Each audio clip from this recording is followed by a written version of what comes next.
Hi friends, welcome to Tip and Fingertip YouTube channel. இன்னைக்கு நாம ட்ரெடிஷ்னலான முறையில் மருதாணி கலவை எப்படி தயாரிக்கலாம் அப்படிங்கிறத ஈஸியாக பார்த்துடலாம்.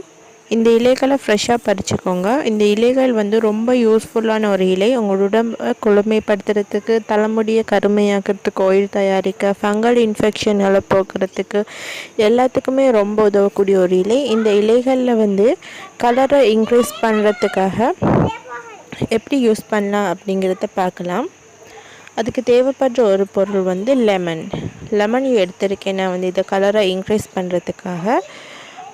அதுக்கப்புறம் நான் என்ன யூஸ் பண்ணுறேன் அப்படிங்கிறேன்டா மலபார் டர்மரின், அப்படி இல்லைன்னா வடும்புளி, அப்படி இல்லைன்னா கொரக்கா போன்ற பல்வேறுபட்ட பெயர்களால் அழைக்கப்படுற ஒரு பொருள் தான் யூஸ் பண்ணுறேன். இது ஃபிஷ் கறி ஆக்குற எல்லாத்துக்குமே உதவும். அடுத்தது தேயிலை தூள். நான் டீ எக்ஸ்ட்ராக்ட் கூட யூஸ் பண்ண போகிறேன். தேயிலை பொடி வேணால் நீங்கள் அதை யூஸ் பண்ணிக்கோங்க.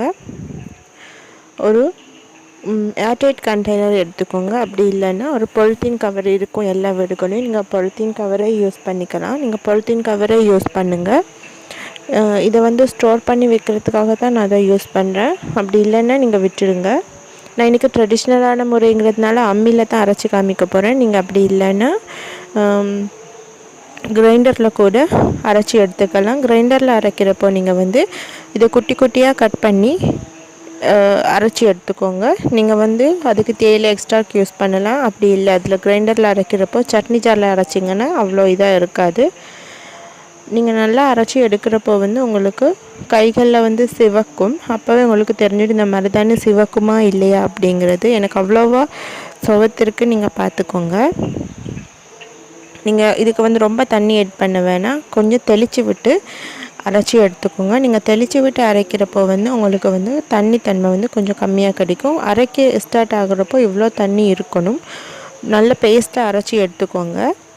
நான் இப்போ காமிக்கிறது மலபார் டர்மரின். அது கொஞ்சம் ஒரு ஹாஷான பொருள் அரைக்கிறதுக்கு. இது நீங்கள் கொஞ்சம் ஊற விட்டு ஒரு தண்ணியில் ஊற விட்டு அரைச்சிங்கன்னா அது அவ்வளோ அரைஞ்சி வந்துடும். இதுக்கப்புறம் நீங்கள் அரைக்கிற இந்த மருதாணி கலவையை என்ன பண்ணணும் அப்படிங்கிறீங்கன்னா அம்மிலிருந்து ரிமூவ் பண்ணிவிடுங்க. ஃபுல்லாக ரிமூவ் பண்ணுறப்போ நீங்கள் அதை உடனுக்குடன் நான் காமிச்ச மாதிரி ஒரு பொலித்தீன் கவர், அப்படி இல்லைன்னா ஏர்டைட் கண்டெய்னர் ஒன்றில் எடுத்து வச்சுடுங்க. நீங்கள் கிரைண்டரில் அரைச்சாலும் அதே பண்ணுங்கள், அம்மியில் அரைச்சாலும் இதே பண்ணுங்கள்.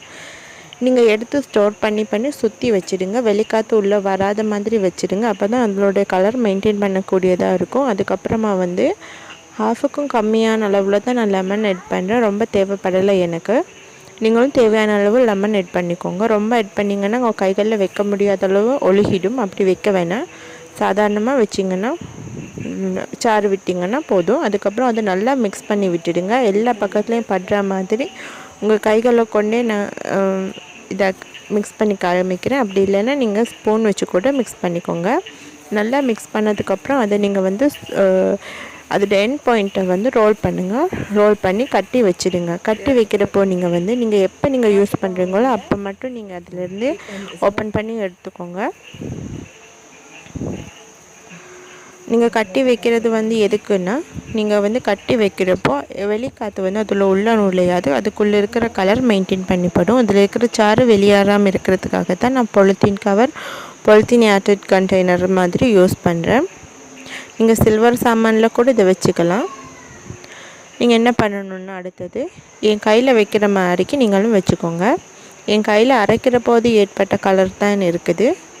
அதை நீங்கள் நான் ஏற்கனவே வச்ச மருதாணியோட கலரும் இருக்குது. நீங்கள் அதுக்கு தண்ணி ரொம்ப விடக்கூடாது. உங்கள் கையில் நிற்கிற அளவு விட்டுடுங்க. ரொம்ப தண்ணி விட்டாலும் ஒழுகிடும். தண்ணி குறைவாக இருந்தாலும் அது உதிர்ந்து விழுந்துடும். அதுக்கேற்றாப்பில் தண்ணி வச்சு மிக்ஸ் பண்ணிக்கோங்க. நீங்கள் தண்ணி அப்படி மிக்ஸ் பண்ணக்கூடாதுன்னு இல்லை. ஆனால் தண்ணி மிக்ஸ் பண்ணுறதை விட தேயிலை எக்ஸ்ட்ராக், அப்படி இல்லைன்னா தேசிக்காக எக்ஸ் பண்ணிங்கன்னா ரொம்ப பெட்டராக இருக்கும். நான் இதை ஓவர் நைட் விட்டதுக்கப்புறம் என் கையில் இந்த கலர் கிடச்சிருக்கு. நீங்களும் ட்ரை பண்ணி பாருங்கள். இதை நீங்கள் ரிமூவ் பண்ணுங்கள். தண்ணி கொண்டு ரிமூவ் பண்ண வேணால். அது காஞ்சதுக்கப்புறம் அதுவாக கலண்டுடும். அதுக்கப்புறம் நீங்கள் என்ன பண்ணணுன்னா கொக்கோனட் ஆயில் யூஸ் பண்ணிக்கோங்க. அப்படி இல்லைன்னா ஒலிவ் ஆயில் யூஸ் பண்ணுங்கள். அப்படி இல்லைன்னா விக்ஸ் பேப்பராக போன்ற பொருட்கள் யூஸ் பண்ணிக்கோங்க. டைகர் பாம் ஏதாவது ஒன்று வச்சு உங்கள் கைக்கு கொஞ்சம் ஒரு மசாஜ் கொடுத்து விட்டுடுங்க. கையில் இருக்கிறது அது மூலமாக ரிமூவ் பண்ணுங்கள். அது அப்படியே கொஞ்சம் நேரம் விட்டுட்டு நீங்கள் கழுவினீங்கன்னா என் கை ஒரு நாளைக்கு அப்புறம் என்ன கலர் இருக்குது, நான் வச்சோன்னே எப்படி கலர் இருக்குன்றதையும் நீங்கள் டிஃப்ரெண்ட் பண்ணி பார்த்துக்கோங்க. ஒரு அழகான கலர் கிடைக்கும். ட்ரை பண்ணி பாருங்கள். ரொம்ப யூஸ்ஃபுல்லான ட்ரிப் தான். இந்த டிப் பிடிச்சிருந்தா லைக், ஷேர், கமெண்ட் பண்ணிக்கோங்க. அதோட மறக்காமல் சப்ஸ்கிரைப் பண்ணுங்கள். என்னோடய வீடியோ பார்க்க வந்து உங்கள் எல்லாருக்குமே நன்றி. வீடியோ என் பார்த்து உங்கள் எல்லாருக்கும் மிகப்பெரிய நன்றி. இதே மாதிரியான ஒரு வண்டர்ஃபுல்லான வீடியோவில் மீண்டும் சந்திக்கலாம். நன்றி, வணக்கம்.